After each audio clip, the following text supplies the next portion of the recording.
நிறைய நல்ல படைப்புகளுக்கு நல்ல வரவேற்பு கொடுத்துருக்கீங்க மக்கள். ஸோ அதே மாதிரி திருமாணிக்கமுக்கும் இந்த வரவேற்பு கொடுத்ததுல எங்களுக்கு ரொம்ப ஒரு பெரிய மகிழ்ச்சி. ஒரு பெரிய பெரிய கைத்தட்டலோட டீம் எல்லாருமே சேர்ந்து அதை ரிவீல் பண்ணணும் அப்படின்றத கேட்டுக்கொள்கிறோம்.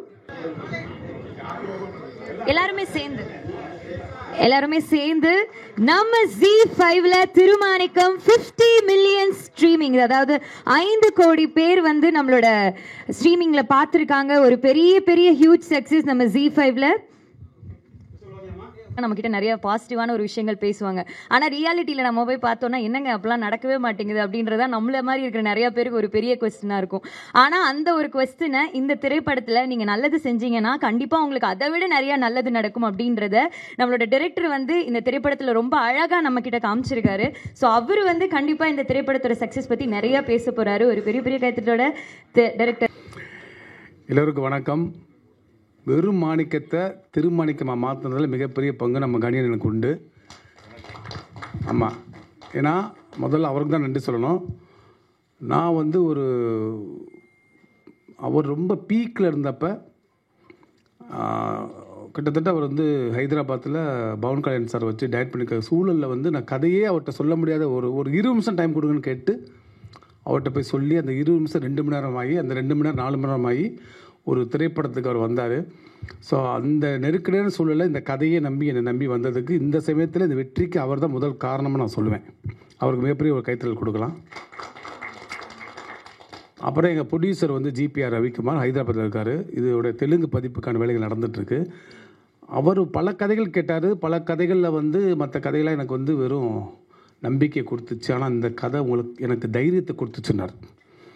அதுதான் இன்றைக்கி படமாக வந்து நம்ம முன்னாடி நிற்கிது. அவருக்கு இந்த சமயத்தில் மிகப்பெரிய நன்றி தெரிவிச்சுக்கிறேன். நீங்கள் நிறைய வெற்றிகளை பார்த்துருப்பீங்க, வெற்றி பெற்றோர்களை பார்த்துருப்பீங்க. இது வந்து உள்ளேருந்து இதயத்திலேருந்து அவங்களுடைய மெமரியிலேருந்து வரக்கூடிய ஒரு வெற்றியாக நான் நினைக்கிறேன். எல்லாருமே வந்து அவங்களுடைய கடந்த கால அப்பாக்களை, அவங்களுடைய இழந்த உறவுகளை, நண்பர்களை இந்த படத்தும்லாம் ஞாபகப்படுத்திக்கிறாங்க. கிட்டத்தட்ட ஒரு கடந்த ஒரு 5-6 நாளில் வந்து எனக்கு வெளிநாட்டுக்குள்ள நிறைய ஃபோன் வந்துட்டுருக்கு. இன்ஸ்டாவில் அவங்க நம்பர் கொடுங்க, ஃபேஸ்புக் ஃப்ரெண்டோட ஃப்ரெண்டு தெரிஞ்சவங்க கனெக்ட் பண்ணி நிறைய ஃபோன் வந்துட்டுருக்கு. எல்லாருமே இந்த படத்தை வந்து நாங்கள் எங்கள் குழந்தையோட பார்ப்போம், எங்கள் சொந்தக்காரோட பார்ப்போம். ரிப்பீட்டட் ஆடியன்ஸ் வந்து நம்ம தேட்டரில் கேள்விப்பட்டிருக்கோம். முதல் முறை எனக்கு தெரிஞ்சு ஒரு OTTயில் ரிப்பீட் ஆடியன்ஸை வாங்கி தந்த படம் இந்த படம் நினைக்கிறேன். அதுக்கு ஒரு கைத்தட்டல் கட்டலாம் எல்லாரும். அந்த மாதிரி இந்த நிறைய மேஜிக் நடந்திருக்குது. இன்னமும் ஈரமும் இன்னமும் கருணையும் இன்னமும் வந்து நம்மகிட்ட இருக்குன்றது அந்த படத்துடைய வெற்றியாக நான் நினைக்கிறேன். நிறைய விஷயங்கள் பேச வேண்டியது இருக்குது. நீங்கள் எல்லாருமே இந்த படத்தை திரும்ப திரும்ப பாருங்கள், நீங்கள் கொண்டுட்டு போய் சேருங்க. அதுதான் நீங்கள் வந்து இந்த படத்துக்கு எனக்கு செய்கிற மிகப்பெரிய ஒரு உதவியாக இருக்குது நம்புகிறேன். இங்கே உட்காந்து ப்ராம்ப்டி கொடுத்துட்டே இருக்கார், பேசணுமா கணியனே. இதே மாதிரி தான் ஷூட்டிங் ஸ்பாட்டில் ரொம்ப ஜாலியாக கலகலப்பாக அவர் பெரிய டைரக்டர் அப்படிலாம் மறந்து பாம்பு சட்டையை உரிக்கிற மாதிரி அங்கே வந்து அவர் அப்படி இருப்பார். வெறும் நடிகனாக இருப்பார். ஒரு ஃப்ரேம் கூட வந்து இப்படி பண்ணுங்க அப்படி பண்ணுங்க ஒரு டைரக்டர் என்கிட்ட நடந்ததே கிடையாது. ஒரு சகோதரனாக ஒரு நண்பனாக அவர் நடந்து கையை பிடிச்சி என்னதான் வந்து அவர் வந்து ஒரு ஒரு என்ன சொல்கிறது கையை பிடிச்சி நான் இன்ன வரைக்கும் கூட்டிட்டு வர்றாரு. அடுத்தடுத்தும் அவர் வந்து எனக்கு மிகப்பெரிய சப்போர்ட் இருப்பார் நான் நம்புகிறேன். எல்லாருக்கும் வந்தவங்க எல்லாருக்குமே நன்றி. நீங்கள் அத்தனை பேர் திருமணிக்கத்தை பார்த்துருப்பீங்கன்னு நினைக்கிறேன். பார்க்கலன்னா எனக்கு Z5ல போய் உட்காந்து பாருங்கள், குடும்பத்தோடு பாருங்கன்னு கேட்டுக்கிறேன். நன்றி. Thank you sir, thank you so much. அப்புறம் முக்கியமாக இந்த Z5ல வந்து இந்த படம் வர்றதுக்கு காரணம் வந்து சாய் பரத்னு சொல்லி அவர் தான் முதல்ல படத்தை பார்த்துட்டு என்னை வந்து இந்த மாதிரிலாம் நாங்கள் செய்ய மாட்டோம், நீங்கள் வாங்கன்னு சொல்லி என்னை ரெசிடென்சி டவருக்கு கூட்டிகிட்டு போய் அங்கே அவர் காசில் குக்கரையும் காஃபியும் வாங்கி கொடுத்து இந்த Z5க்கு தான் நீங்கள் கொடுக்கணும், யாருக்கும் கொடுக்கக்கூடாது, இந்த படத்தை யார் பார்த்தாலும் எடுத்துகிட்டு போயிடுவாங்க அப்படின்னு சொல்லி அங்கேருந்து கணியன்கிட்ட ஃபோன் பண்ணி ஓரல் ப்ராமிஸாக வாங்கி இந்த படத்தை கொண்டு வந்து சேர்த்துருக்காரு. அவருக்கு இந்த சமயத்தில் மிகப்பெரிய நன்றி தெரிவிச்சுக்கிறோம். Thank you sir, thank you so much. சிறப்பு விருந்தினராக வந்திருக்கும் நடிகர் சவுந்தரராஜன் அண்ணா. எந்த ஒரு ரோல் கொடுத்தாலும் அதை வந்து ரொம்ப நேர்த்தியாக நம்மக்கிட்ட கொண்டு வந்து சேர்க்குற ஒரு அழகான நடிகர். ஸோ இந்த ஃபங்க்ஷனுக்கு வந்ததில் ரொம்ப ரொம்ப பெருமையான சில வார்த்தைகள். மண்ணுக்கும் மக்களுக்கும் வணக்கம். நான் மாணிக்கம் இல்லை திருமாணிக்கம் படத்தில் நான் நடிக்கலை, எந்த வேலையும் செய்யலை. ஆனால் அந்த படத்தை நான் கொண்டாடிட்டே இருக்கேன் இன்னுமே. காரணம் இப்போது தங்கம், வைரம், பிளாட்டினம், முத்து, பவளம் ஏகப்பட்ட விலை உயர்ந்த பொருளுக்கு விலை இருக்குது. விலை ஏதோ ஒரு விலை இருக்கும். இந்த திருமாணிக்கத்துக்கு விலையே கிடையாது. நான் ஏன் இதை இவ்வளோ மிகைப்படுத்தி பேசுகிறேன்னா, அந்த படத்தை பார்த்தவங்களுக்கு தெரியும் அதனுடைய உண்மை. அதுக்கு முன்னாடி நான் இயக்குனர் பற்றி பேசி ஆகணும். எனக்கும் இயக்குனருக்கும் எப்படி ஒரு சந்திப்புனா, நான் ஜல்லிக்கட்டு ப்ரொட்டஸ்ட்டில் வந்து போராட்ட களத்தில் இருக்கும்போது எனக்கு ஃபோன் பண்ணி என்னை வந்து எப்போவுமே அக்கறையாக கேட்டு, நீ பாதுகாப்பாக இருக்கியா, எதுவும் உதவி வேணுமான்னு கேட்குறதுல ஒரு 2-3 பேர். ஒன்று விஜய் சேதுபதி, 2வது கார்த்திக் சுப்பராஜ், 3வது நந்தா பெரியசாமி. எனக்கு யாருன்னே தெரியாது, அப்போ பழக்கமே கிடையாது. என் நம்பரை வாங்கி என்னை வந்து நலம் விசாரித்த இந்த 3 பேரை நான் என்றைக்குமே மறக்க முடியாது. அதுக்கப்புறம் வந்து நந்தா பெரியசாமி நீங்கள் வந்து சொல்லிகிட்டே இருந்தார், அதனாலே நீ நானும் சேர்ந்து ஒரு படம் பண்ணணும்டா, உன்னுடைய உண்மையான உணர்வு, அந்த தமிழ் பற்று, அந்த கன்சிஸ்டன்சி, தொடர்ந்து போராட்ட குணம் எல்லாமே அப்படின்னு சொல்லிட்டு ஆனந்தம் வீடுன்னு ஒரு படம் கொடுத்தாரு. அதுக்கப்புறம் தான் தெரியும் நந்தா பெரியசாமி அண்ணனுக்குள்ளே வந்து ஒரு மிகப்பெரிய ஒரு கதையாசிரியர் இருக்கார். அவர் ஒரு பெரிய எழுத்தாளர். உங்கள் எல்லாருக்கும் தெரியுமா தெரியலன்னு தெரியல. அவர் ஒரு பத்திரிகை துறையில் மிகப்பெரிய எழுத்தாளராக இருந்து, பத்திரிகை ஆசிரியராக இருந்து, அதுக்கப்புறம் கதையாசிரியராக, அப்புறம் உதவி இயக்குனர். பெரிய நீண்ட ஒரு பயணம் இருக்குது அவருக்கு. பல கஷ்டங்களை கடந்து, இன்னல்களை கடந்து, எல்லாமே கடந்தால் வரணும். அது ஏன் கஷ்டம்னு சொல்கிறேன்னா, அந்த கஷ்டம் அது ஒரு பொருளாதார ரீதியாக, குடும்ப ரீதியாக நம்ம வந்து குடும்பத்தை பார்க்கவும் முடியாமல் இருக்கக்கூடிய வேதனை இருக்கு இல்லையா, அதுதான் மிகப்பெரிய வேதனை. அதெல்லாம் தாண்டி கூட சினிமாவில் ஜெயிக்கணும்னு சொல்லிட்டு ஒரு ஜெயித்த பல இயக்குனர்களில் நந்தா பெரியசாமி அண்ணனையும் பார்க்குறேன். அவருடைய திறமை நிறைய பேருக்கு தெரியும், தெரியாதவங்களுக்கு இதன் மூலிமா நான் தெரிவிக்கணும்னு ஆசைப்பட்றேன். ரஷ்மி ராக்கெட்னு ஒரு படம், அது வந்து தாப்சி நடித்தாங்க, ஹிந்தியில் மிகப்பெரிய பிளாக் பஸ்டர் ஹிட்டு. சேம் இதே ZEE5ல 100 மில்லியனா, அது 100 ஏதோ கரெக்டாக தெரியல, அதுக்கு மேலேயே நிறைய வியூஸ் போயிருக்கு, நிறைய பிஸ்னஸ் ஆகிருக்கு. ஒரு தமிழன் ஒரு மும்பையில் போயிட்டு இவ்வளோ பெரிய ஆளுமையான கதையாசிரியராக இருக்கிறது நம் தமிழுக்கு பெருமை, தமிழ்நாட்டுக்கு பெருமை. அண்டு தொடர்ந்து நான் அவரோட வேலை செய்யணும்னு ஒவ்வொருட்டையும் கேட்டுகிட்டே இருக்கேன். நான் வந்து சொல்லுவேன், அடுத்த படத்தில் நான் இல்லைன்னா நீங்கள் கொலை கேஸில் உள்ளே போயிடுவீங்கன்னு சொல்லியிருக்கேன். அந்த மாதிரி மிரட்டி தான் அவர்கிட்ட நான் வாய்ப்பு கேட்டுட்ருக்கேன். ஏன்னா ஆனந்தம் விளையாடு வீடு பண்ணும்போது ஒரு பெரிய பட்டாளம், பெரிய கஷ்டம். ஒரு ஒரு ஒரு விஷயத்தை நான் கண்டிப்பாக அண்ணனை பற்றி சொல்லணும். நாங்கள் வந்து ஒரு 15-20 ஆக்டர் இருக்கோம். சேரன் அண்ணன், சரவணன் அண்ணன், பருத்திவீரன் சித்தப்பு, கௌதம் கார்த்திக், அந்த பொண்ணு ஹீரோயின், ஏகப்பட்ட பேர். எனக்கு டக்குன்னு பேர் வரல. பெரிய பெரிய ஆர்டிஸ்ட் எல்லாமே இருக்கும். திடீர்னு வந்து கிளைமேக்ஸ் எடுக்க வேண்டிய சூழலில் வந்து ஒரு முக்கியமான சீன் எடுக்க வேண்டிய நேரத்தில் வந்து சரவணனுக்கு வந்து சுகர் ஷூட்டப் ஆகி பயங்கரமாக சீரியஸ் எமர்ஜென்சி கண்டிஷன் போயிட்டார். எப்படி எடுக்கிறதுனே தெரியல. கொரோனா டைம் வேறு. ஒட்டுமொத்த டீமும் போயிட்டோம். அவர் இல்லாமல் எந்த சீனுமே எடுக்க முடியாது. ஒரு நாள் ரூமில் சும்மா உட்காந்துருக்காங்க, என்ன பண்ணுறதுன்னு தெரியல. எல்லாம் இப்போ ப்ரொடியூசர் என்ன சொல்கிறார், பேக்கப் பண்ணிட்டு போவோம்னு சொல்கிற மாதிரி சொல்லிட்டு இருக்காரு ரங்கநாதன் சார்.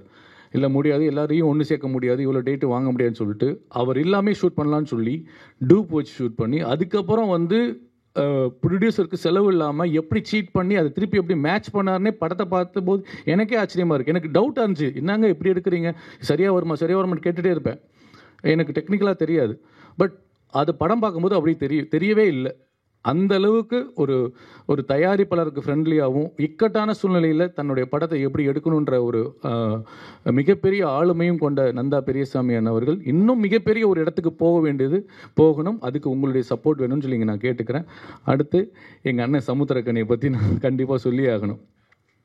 இப்போது சினிமா பற்றியே பேசும்போது சினிமா நடிகர்கள் பற்றி வேணால் பேச முடியும். நடிகர்கள், இயக்குனர்கள். அஜித் சார்னா தன்னம்பிக்கைன்னு எல்லாருக்குமே தெரியும். சமுத்திரக்கனி அண்ணன்னா நம்பிக்கை அப்படின்னு நம்ம டிக்ஷனரியில் வச்சுக்க வேண்டியதான். நம்பிக்கை, ஒழுக்கம், எப்படி வாழணும், அன்போடு எப்படி வாழணும், அறத்தோடு எப்படி வாழணும்னா சமுத்திரக்கனி அண்ணன் அப்படின்னு ஒரு நம்ம வந்து போட்டுக்கலாம் நான் நினைக்கிறேன். அந்த அளவுக்கு பொது வாழ்க்கையாக இருக்கட்டும், இல்லை தனிப்பட்ட வாழ்க்கையாக இருக்கட்டும், சினிமா வாழ்க்கையாக இருக்கட்டும், அதை வந்து அது அவ்வளோ அழகாக கடைபிடிச்சு போகிறது உண்மையிலே ரொம்ப ரொம்ப சிரமம். எல்லா நேரத்துலையும் நம்ம வந்து அது ஒரு நேர்கோட்டில் பயணிப்பது என்பது ரொம்ப சிரமம். அது பயணிச்சுட்டு ஜெயிக்கிறது அதை விட சிரமம். இப்போது அண்ணன் தமிழ் சினிமா மட்டும் இல்லாமல் தெலுங்கு, கன்னடம், ஹிந்தி போகிறீங்களாண்ணா? ஸோ இன்னும் போகணும். இது லாங்குவேஜ், கலைஞனுக்கு லாங்குவேஜ் பேரியரே கிடையாது. அதனால எங்கே வேணால் போகலாம். ஆனால் ஆமாம், அல்ல அந்த பேரியர் சொல்லணே, இந்த நடிக்கக்கூடாதுன்னு ஒரு தடை கிடையாது.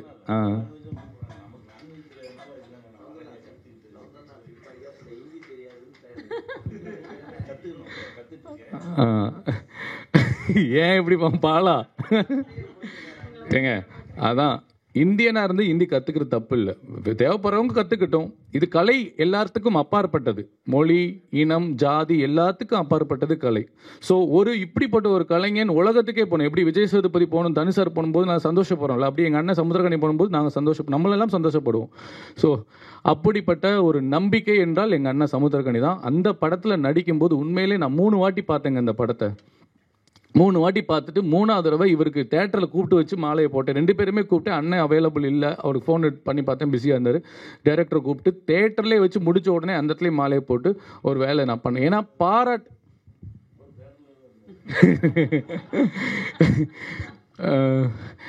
ஐயோ ஒரு ஃப்ளோ போச்சே. இங்கே பாராட்டுவதற்கு ஒவ்வொரு நடிகனும் ஒவ்வொரு இயக்குனர்களும் கொஞ்சம் டைம் எடுத்துக்கலாமாண்ணே. ஏன்னா இந்த மாணிக்கத்தை பற்றி பேச வேண்டியது அவ்வளோ இருக்குது, கணியனை பற்றி பேச வேண்டியது நிறைய இருக்குது. இந்த பாராட்டுது இருந்ததுன்னா, என்னதான் சம்பளம் நம்ம வாங்குகிறோம், என்னதான் படம் ஹிட்டுன்ற ஒரு சந்தோஷத்தை தாண்டி படம் ரிலீஸ் ஆனதுக்கு அப்புறம் ஃபோனை எடுத்து வச்சு பார்த்துட்டே இருப்போம். யாராவது ஃபோன் பண்ண மாட்டாங்களா, ஏய் நல்லா இருக்கு, சூப்பராக இருக்கு, செம்மையாக நடிச்சிருக்க, படம் ஹிட்டு செம்ம, அந்த வார்த்தையை கேட்கறதுக்கு, அந்த கைத்தட்டு விசில கேட்கறதுக்கு எல்லா கலைஞர்களும் காத்து கொண்டிருப்போம். அப்படி அந்த பாராட்டை நேரடியாக போய் பாராட்டுன்னு நான் நினச்சேன். இந்த 2 வருஷமாக நான் என்னோட ட்ரஸ்ட்ல இருந்து அது ஒரு வேலையாக பண்ணிட்டு இருக்கேன். முதல் முறையாக கருடனுக்கு சூரியனனுக்கு போய் பாராட்டினேன், நேரடியாக போய் பாராட்டினேன். அடுத்து அமரன் டைரக்டர் போய் நான் பாராட்டினேன். அடுத்து அண்ணனை போய் பாராட்டியிருக்கேன். எனக்கு பர்சனலாக நான் கனெக்ட் ஆகும்போது நான் பாராட்டுக்காக மற்ற படத்தில் கம்பேர் பண்ணல. ஸோ பாராட்டு என்பது மிகப்பெரிய ஒரு விஷயம். அந்த விஷயம் நான் ஏங்குறேன், எனக்கு வேணும்னு நினைக்கிறேன், அதை நான் கொடுக்குறேன். இப்போது அதுதான் நான் இங்கே வந்திருக்கேன். ஸோ சமுத்திரக்கனி அண்ணன் நான் லண்டனில் இருக்கும்போது அவர் மதுரைன்னு தெரியும். அதுக்கப்புறம் தான் தெரியும், இங்கே வந்ததுக்கப்புறம் தெரியும் அவர் ராஜபாளையம். அப்போது நான் நினச்சிப்பேன், ஓகே சமுத்திரக்கனி அண்ணன், சசிகுமார் அண்ணன், நம்ம சவுந்தரராஜா சா அப்படின்னு சொல்லி இந்த மாதிரிலாம் கனவு கண்டு இவங்களோட வேலை செய்யணும் ஆசைப்பட்டேன், வேலை செஞ்சேன். என்னுடைய ஆசையை அவளை நோக்கி போயிட்டே இருந்தேன், வேலை செஞ்சேன், அவங்கள மாதிரி வாழணும்னு நினச்சிட்டு இருக்கேன். அதுக்கெல்லாமே எனக்கு ஒரு முன்னோடிகள் இவங்க. ஸோ இந்த மாதிரி நல்ல நல்ல கலைஞர்களையும் நல்ல நல்ல மனிதர்களையும் படங்கள் மூலியமாகவும் சரி, சொந்த வாழ்க்கை மூலியமாகவும் சரி, கனி அண்ணன், சசி அண்ணன், பாலா அண்ணன், இவங்க எல்லாம் எங்களுக்கெல்லாம் மிகப்பெரிய, பாரதராஜா ஐயா எல்லாருமே எங்களுக்கு மிகப்பெரிய முன்னோடி. அதில் சொல்வதில் நான் மாறுதட்டி கொள்வேன், நானும் மதுரைக்காரன் தான் அப்படின்னு. ஸோ அந்த அங்கே ஆரம்பித்த வட்டம் சசி சமுத்திரக்கண்ணன் நம்ம மேல இருந்த ஒரு லவ், காதல் எல்லாமே இன்னமும் குறையாம இருக்கு. இப்பயும் எங்க பார்த்தாலும் அவரை தனியா பார்க்கறதுக்கான வாய்ப்பு எனக்கு ரொம்ப கம்மியாயிடுச்சு. ஒரு 4-5 வருஷத்துக்கு முன்னாடி, 6 வருஷத்துக்கு முன்னாடி நினைக்கிறேன். அப்போ நான் ஆஃபீஸில் போய் பார்ப்பேன், வருவேன். இப்போ வாய்ப்பே இல்லை. எங்கே இருக்காரு, இந்த ஃப்ளைட்டில் இருக்காருன்னு ஃப்ளைட்டில் இருக்கான்னு சொல்லுவார் மோகன் சந்திரன் கேட்டா. ஸோ இன்னும் சமுத்திரக்கண்ணன் நல்லா பெரிய ஒரு இடத்துக்கு போகணும்.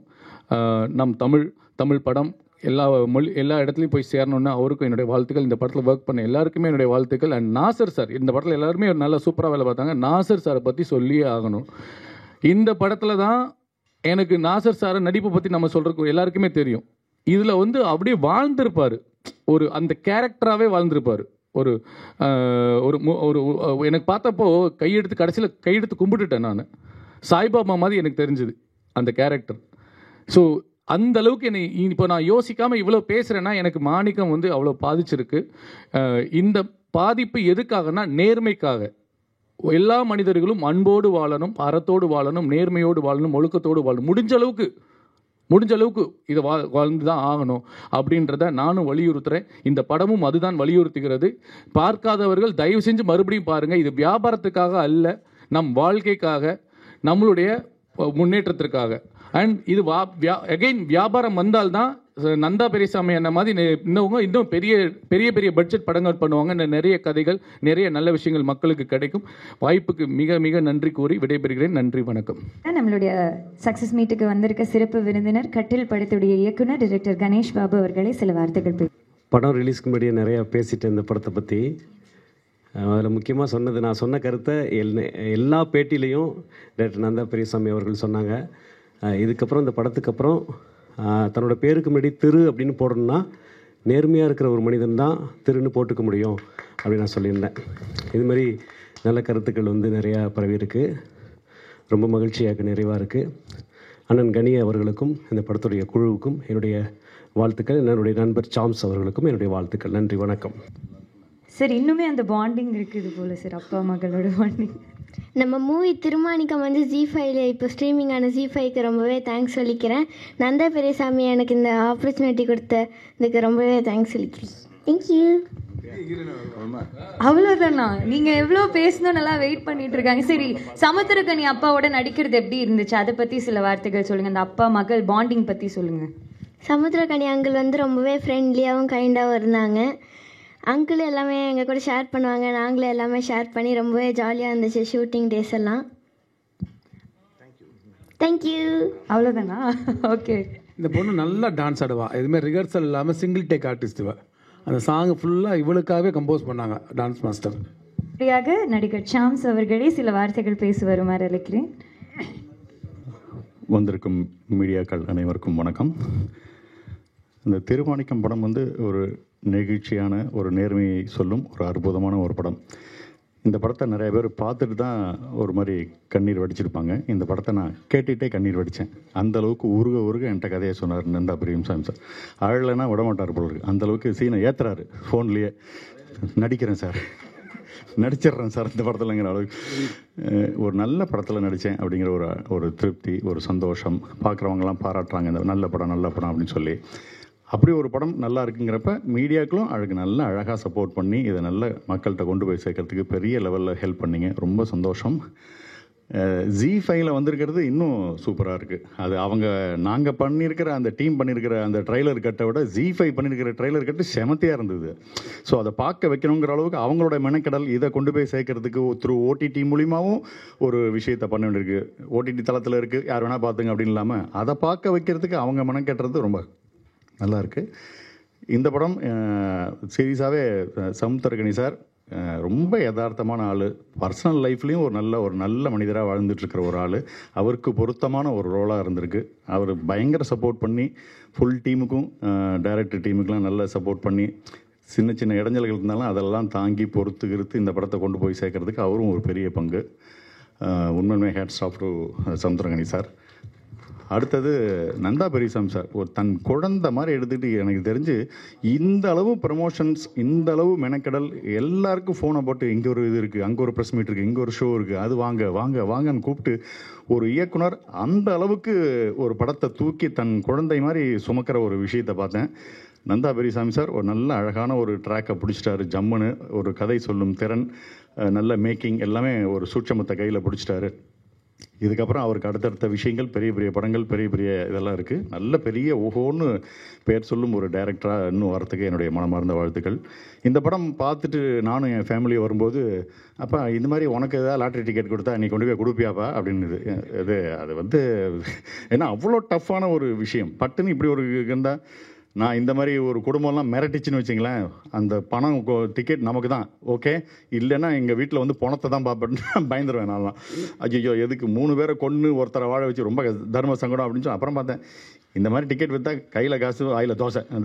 நான் அந்த காசுக்கு இல்லாமல் தரமாட்டேன். ஒருவேளை விழுந்துருச்சுன்னா இந்த மாதிரி சமுத்திரக்கனி சார் மாதிரி பிச்சுட்டு அலைய முடியாது, கொடுத்துரும் அப்படின்னு. ஸோ இந்த அளவு வீட்டுக்குள்ளே ஒரு சின்ன டிஸ்கஷன் வர மாதிரி அளவுக்கு ஆயிடுச்சு. நம்ம இந்த இடத்துல இருந்தால் என்ன அப்படிங்கிற மாதிரியான ஒரு விஷயம் பண்ணுற அளவுக்கு ஒரு சின்ன விழிப்புணர்ச்சி இந்த படம் ஏற்படுத்திருக்கு அப்படின்னு சொல்லுவேன்.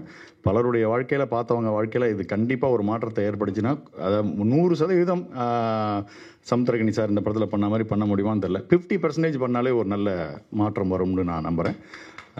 கண்டிப்பாக இப்படி ஒரு நல்ல படத்தை எடுத்திருக்கிறதுக்காக யோசித்ததுக்காகவே நம்ம நந்தா பெரியசாமி சாருக்கு என்னுடைய பாராட்டுகள். அவரோட இணைஞ்சு தொடர்ந்து பயணம் பண்ணணும்னு ஆசைப்பட்றேன். ஸோ இந்த நல்ல படத்தில் நடித்ததில் எனக்கு ரொம்ப சந்தோஷம். குறிப்பாக நான் என் ஃப்ரெண்டு என்னை பற்றி சொன்னான்ல, இந்த படத்துக்கு ஆக்சுவலாக இந்த படத்தில் நடிக்கலை, எதுவுமே பண்ணலை. நம்ம சவுந்தரராஜா ஆகட்டும், என்னுடைய நண்பர் கணேஷ் பாபு ஆகட்டும், அவங்க இந்த படத்தை எப்போ கூப்பிட்டாலும் அதோடைய ப்ரமோஷன்ஸ்க்கு ஒரு நல்ல படத்துக்கு சப்போர்ட் பண்ணணும்னு சொல்லி வந்திருக்கிற அவங்களுக்கு என்னுடைய பாராட்டுகள். Thank you very much. ஸோ இந்த படம் பார்க்கும்போது ஒரு மகளாக வந்து தன்னோட அப்பா வந்து என்னென்ன விஷயங்களெல்லாம் ஒரு மகளுக்காக செய்ய முடியும், அதை எப்படி பார்க்க முடியும் அப்படின்றத ஒரு மகளாக நான் வந்து அந்த படத்தை பார்த்து நான் ஃபீல் பண்ணேன். அண்ட் சமுத்திரக்கனி சார்னு எடுத்துக்கிட்டாலே எனக்கு டக்குன்னு வர கேரக்டர்னா வடச்சென்னையில் படத்தில் வர அவரோட கேரக்டர் தான். பட் அதுக்கு ஈக்குவலாக இப்போ திருமாணிக்கம்ல அவர் பண்ண இந்த கேரக்டர் வந்து என் மனசில் வந்து பயங்கரமாக இடம் பிடிச்சிருக்கு. என் மனசில் மட்டும் இல்லை, உங்கள் எல்லார் மனசுலையுமே கண்டிப்பாக இடம் பிடிச்சிருக்குன்னு நினைக்கிறேன். இந்த படத்தில் அவர் நடிக்கலை, வாழ்ந்திருக்காரு அப்படின்னு தான் சொல்ல முடியும். அது மட்டும் இல்லாமல் ஒரு டைலாக் சொல்லுவீங்க சார், கடவுள் கொடுக்கறத யாருனாலையும் தடுக்க முடியாது அப்படின்னு ஒரு விஷயம் சொல்லியிருப்பாரு. அந்த சீனில் தான் வந்து ரொம்பவுமே அஃபெக்ட் ஆகிடுச்சு எனக்குலாம். ஸோ இந்த மாதிரி ஒரு வெற்றி படத்தை கொடுத்த நம்மளோட சமுத்திரக்கனி அண்ணா அவர்களுக்கு ஒரு பெரிய பெரிய கைத்தட்டலோட அவரை மேடை கழிக்கலாம். ரொம்ப தொப்பி கழட்டிடுவா, இது ஓகே, மூஞ்சியே மறைச்சிக்கிட்டாலும் என் வாய்ஸ் வச்சு கண்டுபிடிச்சிக்கோங்க. இறைவனுக்கு நன்றி. ரொம்ப ஒரு மகிழ்ச்சியான ஒரு தருணம். தம்பிகளுக்கு முதல்ல நன்றி சொன்னோம். ஏன்னா எங்கே ஒரு நல்ல விஷயம் நடந்தாலும் அந்த இடத்துல சவுந்தர் இருப்பான். அவன் இருக்கானாலே அங்கே ஏதோ ஒரு நல்ல விஷயம் நடந்துகிட்ருக்கு. இப்போது கரண்ட்டில் நடந்த விஷயம் வரைக்கும் தம்பிக்கு என்னுடைய மனமார்ந்த நன்றி. அப்புறம் கணேஷ் வந்து நான் சீரியல் பண்ணும்போது முதல்ல நான் டைரக்ஷன் பண்ணும்போது ஸ்மால் ஸ்க்ரீனில் பண்ணும்போதுலேருந்து என் கூட பயணிச்சிட்ருக்கான். கணேஷ் ரொம்ப நன்றி, ரொம்ப நன்றி. எங்கள் இயக்குனருக்கு தான் தேங்க்ஸ் சொல்லணும். இப்படி ஒரு நல்ல ஒரு கதையை கொண்டு வந்து என்னை அதுக்குள்ளே பொருத்தி பார்த்து நான் சரியாக இருப்பேன் நம்பி என்கிட்ட கொண்டு வந்து அதை எடுத்து அதை இந்த இடத்து வரைக்கும் ஒரு 5 கோடி நிமிஷம் பார்த்துருக்காங்க இப்போ வரைக்கும் அப்படின்ற வரைக்கும் கொண்டு வந்து நிறுத்தியிருக்காரு. ரொம்ப நன்றி சார், ரொம்ப நன்றி. இந்த படைப்பில் பணியாற்றின உதவி இயக்குனர்கள், இணை இயக்குனர்கள், ஏன்னா இவரோட வேலை பார்க்குறது ரொம்ப கஷ்டம். நைட்டு 2 மணிக்கெல்லாம் எழுப்புவார் அவங்கள. ஆமாம், ஒரு நாள் நடந்துச்சு, ஷொட்ரெல்லாம் போட்டிருக்கணும். ஷொட்ரு யார்ட்டடா சொன்னேன், உன்ட்ட தானடா சொன்னேன், ஏன்ட்ட சொல்ல சார்ன்றான். ஓன்ட்ட சொன்னா, இல்லை சார் ஏன்ட்ட சொல்ல. மொத்தமே 4 பேர் தானடா, இந்த 4 பேர்ட்டையும் கேட்டால் ஏன்ட்ட சொன்ன, அப்போ நான் யார்ட்டடா சொன்னேன் அப்படின்னு சொல்லி ஒரு பஞ்சாயத்து நடந்துருந்துச்சு. ஒரு பேரன்பான ஒரு இயக்குனர், அவரோடு பயணப்பட்டது ரொம்ப மகிழ்ச்சி. ஜிக்கு என்னுடைய மனமார்ந்த நன்றி. இன்னொரு நண்பர், அற்புதமான நண்பன் ரவி, வாங்க மேலே வாங்க நண்பர் ரவி. ஒரு நல்ல விஷயம் இருந்தால் அதை அப்படியே தன் தோளில் எடுத்துக்கிட்டு அப்படியே பயணப்படுற ஒரு நண்பர். வாங்க உட்காருங்க, இந்த இதில் உட்காருங்க, இந்த இருக்குது நண்பா, இங்கே வாங்க, இதில் உட்காருங்க. உட்காரு பாப்பா, நீ இங்கே உட்கார. சிவானி இங்கே வா சிவானி. நண்பர் ரவிக்கு என்னுடைய மனமார்ந்த நன்றி. ஜி வந்து அந்த படத்தை கை வைக்கலைன்னா அந்த படம் ரிலீஸ் ஆகிருக்காது. ஏன்னா நிறையா முலாம்பூசி பேசுவாங்க, நான் கொஞ்சம் ஓப்பனாக தான் பேசுகிறேன். இந்த படத்தால் பெரிய பெருமை. பார்க்குறவங்க அழுதாங்க, கட்டி பிடிச்சாங்க, குழந்தைங்கள்லாம் ஓடி வந்து கட்டிக்கிச்சு, எல்லா பெருமையும் கிடச்சிது. இதெல்லாம் நடந்தது ஜியினால தான்.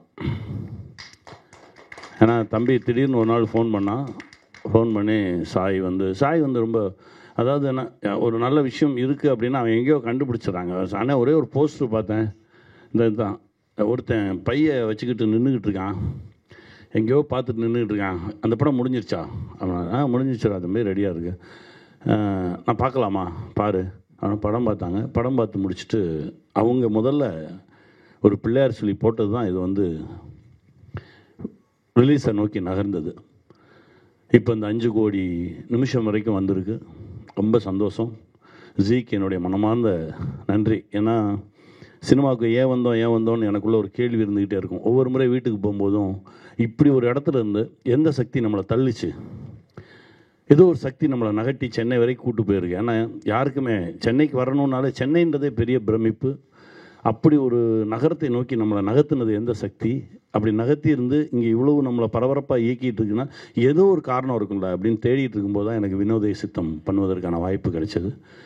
வினோதய சித்தம் முடித்தோடனே நான் முடிவு பண்ணேன், இதுக்கு தான், இந்த படைப்பை பண்ணுவதற்கு தான் நம்மளை நகர்த்தியிருக்கு அப்படின்னு சொல்லி ஒரு பெரிய மனநிறை வந்தது. அந்த ஜிக்கு என்னுடைய மனமார்ந்த நன்றி. அதுக்கப்புறம் என் ப்ரொடியூசரை சொல்லணும், ரவி சார் வந்து சிரிச்ச முகமாக அவ்வளவு சந்தோஷமாக, எனக்கு அவர் தான் ப்ரொடியூசர்னு ரொம்ப நாளைக்கு தெரியாது. செந்தில் தான் வருவான், செந்தில் தான் பேசிகிட்டு இருப்பான். நான் வந்தாலே தள்ளி அந்த பக்கம் போய் சைடில் நின்று சிரிச்ச முகமாக ஒருத்தர் நிற்பார். நம்ம பார்த்தா வணக்கம் போட்டு அவரும் போடுவார். யார் இது அப்படின்னு கேட்டால், சார் அவர் தான் சார் ப்ரொடியூசர்னாரு. அப்படி அறிமுகமாச்சு. செந்தில் தான், என் தம்பி செந்தில் தான் எல்லாத்தையுமே அவர்கிட்ட இருந்து எல்லாமே அவர் எக்ஸிக்யூட் பண்ண வச்சது. செந்திலும் ஒரு தயாரிப்பாளராக இருந்தார். இன்றைக்கி வந்து இந்த படம் பொருளாதார ரீதியாக பெருசாக சம்பாதிச்சிச்சா அப்படின்னா இல்லை. என் தயாரிப்பாளருக்கு லாஸ் தான். ஏன்னா செந்தில் வந்து இப்போ ஹாஸ்பிட்டலில் படுத்திருக்கான். நேற்று ஒரு ஃபோட்டோ அனுப்புனார். ஃபுல் பிபியில் ட்ரிப்ஸ் ஏற்றிட்டு படுத்திருக்கான். கண்டிப்பாக சொல்கிறேன் ரவி சார், இந்த நேர்மையும் உண்மையும் உங்களை கைவிடாது. குறிப்பாக நான் பிடிச்ச கையை விட மாட்டேன், உங்களை எங்கேயுமே தடுமாற விட மாட்டேன். ரவி சார் தைரியமாக இருங்க, இருப்பேன், கூடவே தான் இருப்பேன். இது நடக்கும். ஏன்னா இந்த படத்தில் காலம் கடந்து இத்தனை போராட்டத்துக்கு பிறகு ஒரு நல்ல விஷயம் நடந்த மாதிரி ஒரு நல்ல விஷயம் நடக்கும். அதை நோக்கிய பயணத்தில் தான் இருக்கும். 5 கோடி நிமிஷம் அப்படின்னு சொல்லும்போது ஒரு நிமிஷத்துக்கு 1 பைசா, ஒரு நிமிஷத்துக்கு 1 ரூபா அப்படின்லாம் எனக்குள்ளே ஓடிச்சு. உலகம் முழுவதும் போய் சேர்ந்துருச்சு, எல்லாரும் பார்த்துட்டாங்க, எல்லாரும் நடந்துச்சு. அப்போ எங்கே தப்பு நடந்தது அப்படின்னா, இந்த வெளியீடில் ரிலீஸில் இருக்க ப்ரெஷர் இருக்குது பாருங்கள், ஒரு பெரிய பயமுறுத்தல் இருக்குது பாருங்கள், அதுதான் இந்த படத்தை கொன்னுது. என் படம் எங்கே ரிலீஸ் ஆகிருக்குன்னு எனக்கு தெரியாது. நான் கேட்பேன் இவர்கிட்ட, ஏங்க சிட்டியில் இருக்க எல்லா தேட்டரையும் போட்டு வச்சுருக்கீங்க, ஆனால் தேட்டரில் இல்லையே. தமிழ்நாட்டில் எத்தனை தேட்டர் ரிலீஸ் ஆயிடுச்சுன்னே தெரியல. அந்த அளவுக்கு ஒரு குழப்பம் நடந்துச்சு. எத்தனையோ நல்ல படைப்புகள் எடுக்கிறோம், ஆனால் லேண்ட் ஆகும்போது தான் இருக்கிற பிரச்சனை அது. அடுத்த முறை இந்த தப்பு செஞ்சிடக்கூடாது, அடுத்த முறை இந்த தப்பு செஞ்சிடக்கூடாதுன்னு அப்பா திரைப்படத்தில் ஆரம்பித்து இப்போ மாணிக்கம் வரைக்கும் அந்த தப்பு நடந்துக்கிட்டே இருக்குது. எப்போ சரியாக போகுதுன்னு தெரியல. ஒவ்வொரு முறையும் சிராய்ப்புகள் தான், அடிகள் தான், வலிகள் தான். ஆனால் படைப்பு நல்லா இருக்கு. பரவாயில்ல, பார்ப்போம். சினிமா தானே, இவ்வளோ சக்தி கொடுத்துருக்குல்ல. உண்மையாக இருக்கவங்கள சினிமா என்றைக்குமே விடாது. ஏன்னா என்கிட்ட விஎஸ் ராகவன் சார் சொல்லுவார், அண்ணின்னு ஒரு மெகா சீரியல் பண்ணும்போது அவருக்கு 72 வயசு. என்கிட்ட சொல்லுவார், உள்ளே வந்தோடனே எனக்கு பாடத்தை கொடுத்துருங்க கனி, பாடத்தை கொடுத்துருங்க அப்படின்பார். பாடத்தை சீன் பேப்பர் தான் அவர் கேட்குறாரு சார், கொடுத்துருங்கடா அப்படின்னா அவர் சொல்லுவார், நீங்களாம் தப்பு பண்ணால் அதை பெருசாக எடுத்துக்க மாட்டீங்க, ஆனால் என்னால் ஒரு சின்ன தவறு நடந்துருச்சு அப்படின்னா நான் சாப்பிட மாட்டேன், தூங்க மாட்டேன், என்னை நானே தண்டிச்சுக்குவேன். அந்த அளவுக்கு நான் சினிமாவுக்கு நேர்மையாக இருக்கணும்னு நினைக்கிறேன் அப்படின்னு சொல்லிட்டு என் கையை பிடிச்சி சொன்னார், நீ உண்மையாக மட்டும் இருந்துரு, சினிமா உன்னை விடவே விடாது, ஏதோ ஒரு இடத்துல இறுக்கி பிடிச்சிருக்கும் அப்படின்னு சொன்னார்.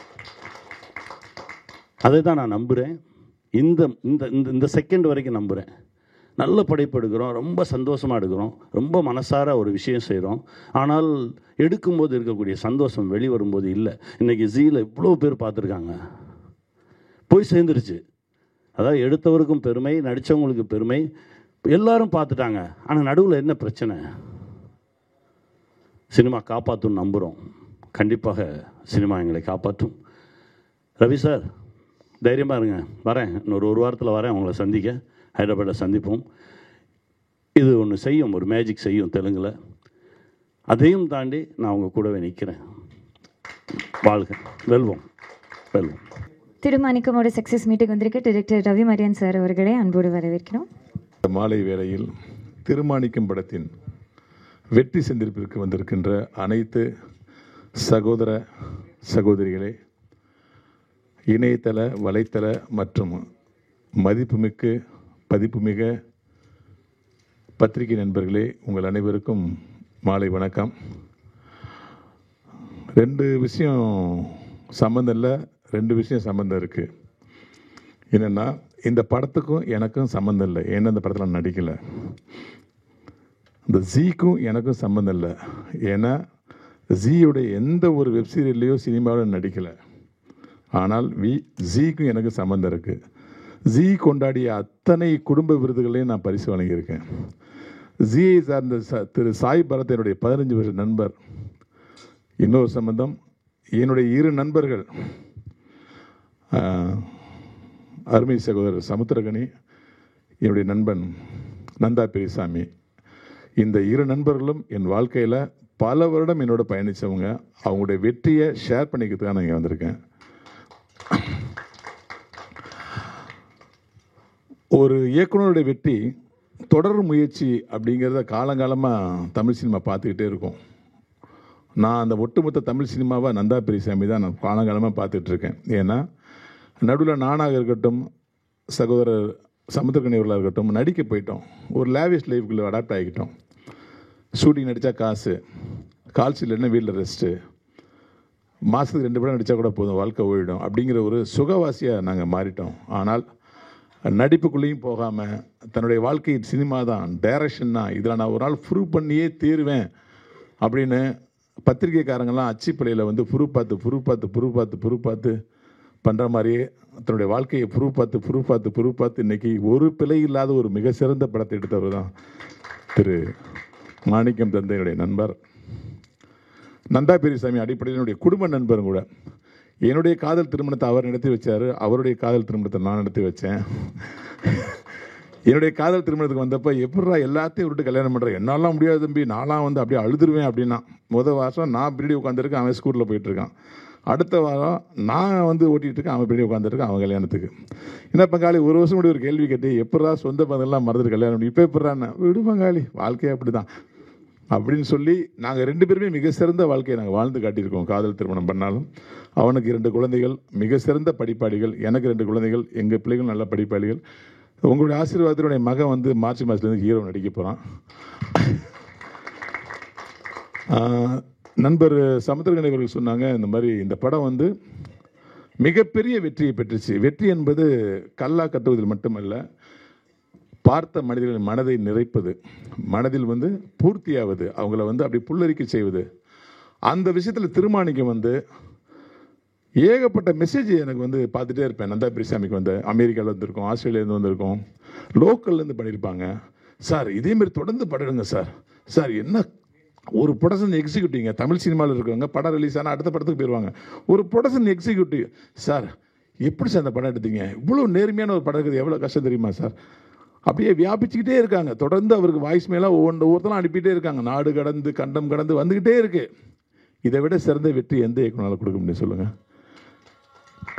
கல்லா நிறையின்னு வருத்தப்பட்டார் சார். கல்லா நிறையும் நீங்கள் சொன்ன மாதிரி ஒரு மேஜிக்கை தெலுங்கில் பண்ணீங்கல்ல, நல்ல படைப்புகள் நாட்கள் கடந்து முள்ளு மலரும் ஒரு பெரிய உதாரணம், உதவி பூக்கள் ஒரு பெரிய உதாரணம். இந்த படம் எல்லோரு மனசுலையும் நீங்கள் பாருங்கள், இந்த தேட்டரெல்லாம் பல தேட்டரில் இல்லை நான் வருத்தப்பட்டேன்னாரு.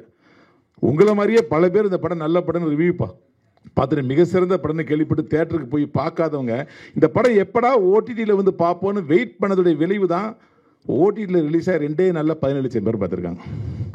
அப்போ இந்த 17 லட்சம் பேரும் தேட்டரை போய் படம் பார்க்கணும்னு ஆசைப்பட்டு தேட்டர் இல்லாதனால திரும்பி வந்தவங்க. அப்போ இந்த படம் மிகப்பெரிய வெற்றி படங்கிறது இந்த முதல் 2 நாளையும் ப்ரூவ் ஆயிடுச்சு. அதனால் நீங்கள் தயவுசெய்து வருத்தப்படாதீங்க பிரதர். நீங்கள் சொன்ன அந்த ரவி சார் இப்போயே காப்பாற்றப்பட்டு விட்டார், வருத்தப்படாதீங்க. நான் நந்தாவை அடிக்கடி சொல்லிட்டே இருப்பேன், நந்தா வந்து கழுகு மாதிரி. கழுகு பற்றி இப்போ தான் நீங்கள் படிச்சிருப்பீங்க, நான் 10 வருஷம் முடியாது அதை படிச்சிருக்கேன். கழுகு என்ன பண்ணும், தன்னுடைய சிறகுகள், தன்னுடைய அழகு, தன்னுடைய நகங்கள்லாம் பழுதாயிடுச்சுன்னா ஒரு பெரிய மலையில் போய் உட்காந்து தன்னுடைய பழைய நகங்களை பிச்சு போட்டுரும், ரத்தம் வர வர. தன்னுடைய பழைய அழகுகளை வந்து பிச்சு போட்டுரும், ரத்தம் வர வர. ரத்தம் சொட்ட யாருக்கும் தெரியாத ஒரு மலை முகடில் போய் இதை ஒளிஞ்சு வாழும். ஒரு மாதம் 2 மாதத்துக்கு அப்புறம் புதிய சிறகுகளும் புதிய நகங்களும் புதிய அழகுகளும் முளைத்ததுக்கப்புறம் மீண்டும் அதே ஒரு பலத்தோட, பழைய கழுகின் பலத்தோட மறுபடியும் பூமிக்கு வரும் இறையெடுக்க. அந்த மாதிரி தினம் தினம் தன்னுடைய அழகையும் நகங்களையும் கூர்மைப்படுத்திக் கொள்வதும் தான் நந்தா பெரியசாமி. ஏன்னா நந்தா பெரியசாமி வந்து முயற்சி பண்ண காலத்தில் இருந்த சமகாலத்து டைரக்டர்லாம் இன்றைக்கி பல பேர் இல்லை. நந்தா பெரியசாமியுடைய பயணித்தவர்கள் பல பேர் சினிமாவில், சினிமா முடியலன்னு ஓடி போனவங்களை நான் பல பேர் பார்த்துருக்கேன். எங்கள் டீம்லேயே கிட்டத்தட்ட நாங்கள் 2 பேரும் தான் இருக்கோம். அவ்வளோ தூரம் முயன்றவன் இன்றைக்கி வரைக்கும் ஜெயிச்சிட்டு இருக்கான்னா அவனுடைய கழுகுத்தன்மை தான் இவ்வளோ பெரிய முக்கியமான காரணம். அவனுடைய வெற்றியை நான் எப்படி பார்க்குறேன்னா, கத்திரி வெயிலில் போகும்போது வந்து ஒரு விசை தறியாளன் வந்து சொந்தமாக ஒரு தறி செஞ்சு ஒரு கதராடையை நமக்கு கொடுத்தா எவ்வளோ குளுமையாக இருக்கும். அந்த மாதிரி ஒரு நண்பனுடைய வெற்றியை நான் மிக குளுமையாக பார்க்குறேன். இந்த வெற்றி நந்தா பெரியசாமி போல தொடர்ந்து முயற்சிப்பவர்களுக்கும் நந்தா பெரியசாமியின் வயதில் இருப்பவர்களுக்கும் ஒரு மிகப்பெரிய ரோல் மாடலாக இருக்கும்னு நான் நம்புகிறேன். இந்த வெற்றி எனக்கு ஒரு சின்ன வருத்தம், இந்த ஒரு மிக சிறந்த படத்தை பத்திரிகைகளும் ஊடகங்களும் ஓரளவுக்கு மக்கள்கிட்ட சரியான ஒரு கவன ஈர்ப்பை கொண்டு போலியோங்கிற ஒரு கவலை எனக்கு இருக்குது. அந்த ஒரு கவலை தான் எனக்கு. இந்த படம் வந்து நீங்கள் எழுதி வச்சுங்க, இது ஹிந்தியில் படமாக்கப்படும் சார். இந்த படம் அதில் சமுத்திரக்கனிக்கு அண்ணனுக்கு ஈக்குவலான ஒரு நடிகரோ இல்லை அவரே கூட ஹிந்தியில் போய் லான்ச் ஆகலாம். ஏன்னா அந்த நடிப்பை வந்து அவ்வளோ ஏன்னா இதெல்லாம் இவர் தான் பண்ண முடியும். வந்து நின்னாவே ஒரு நல்லவரும் தெரிகிற ஒரு இமேஜை கிரியேட் பண்ணது வந்து நம்முடைய நண்பர் அவர்கள். இந்த இமேஜுக்கு எத்தனை பேர் இருக்குன்னு தெரியாது.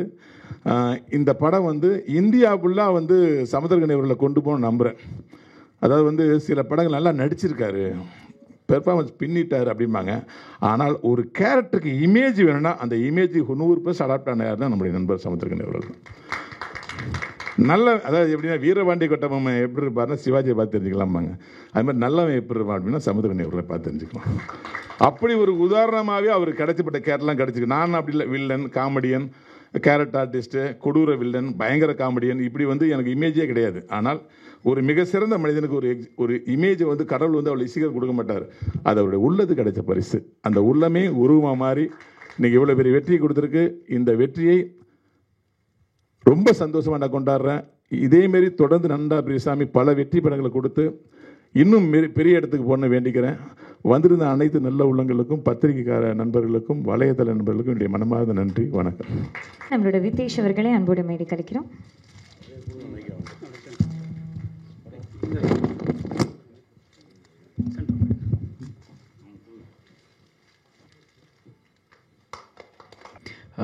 எனக்கு ரொம்ப பெருமையாகவும் சந்தோஷமாகவும் இருக்குது. திருமாணிக்கம் படத்தில் ஒரு கேரக்டரில் ப்ளே பண்ணியிருக்கிறதுக்கு சமுத்திரக்கனி அங்கிளோட யங்கர் வெர்ஷன் பண்ணியிருக்கேன். ரொம்ப சந்தோஷமாக இருக்குது. சில படங்கள் நமக்கு பணத்தை கொடுக்கும், சில படங்கள் நமக்கு கற்றுக் கொடுக்கும், சில படங்கள் நமக்கு வெற்றி கொடுக்கும், சில படங்கள் ஒரு ஃபேமிலியாக இருக்கும். எல்லாமே ஒன்றா ஒரே படத்தில் இருக்குன்னா திருமாணிக்கம். Thank you so much.